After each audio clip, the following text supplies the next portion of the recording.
All right, top reads for the month of October, starting in fiction. My top read this month goes to The Murder of Mr. Wickham by Claudia Gray. This is just a delightful whodunit mystery novel, but the cast is all of the protagonists from every Jane Austen novel. Need I say more? Go read it.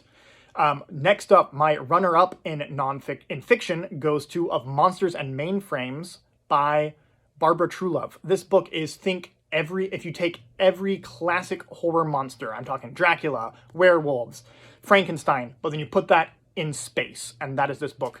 Despite the fact that this book broke one of my cardinal storytelling rules in Act 3, I still thoroughly enjoyed it and would highly recommend it. I had so much fun with Of Monsters and Mainframes. Go read it, seriously. And my second runner-up in fiction this month goes to The Spear Cuts Through Water by Simon Jimenez. This book is very experimental, and that's usually a turnoff for me. Like, I cannot stand narrative second-person prose, generally, but Jimenez, he sold it to me. This book not only is just a really fun hero's journey, and the villains they have to conquer are some of the most despicable villains I have ever read, period. But I loved how Jimenez also used the story to highlight the voices of the nameless average people in the background and gave agency to just these ordinary people in this revolutionary story. Thoroughly enjoyed it, would highly recommend it.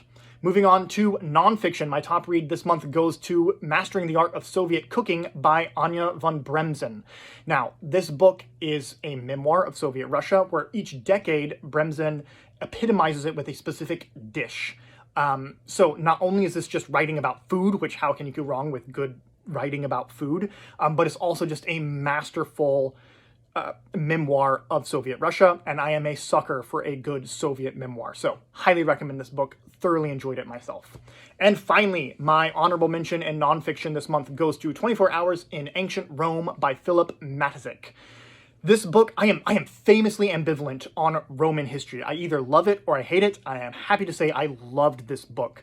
Matizik tells each hour of the day from the perspective of an ordinary person in Rome. So be that a cartwright, a guardsman, a chef, and then uses that to kind of paint a picture of what an average day in Rome would feel like. And it was masterful. This book answered questions I never thought to ask.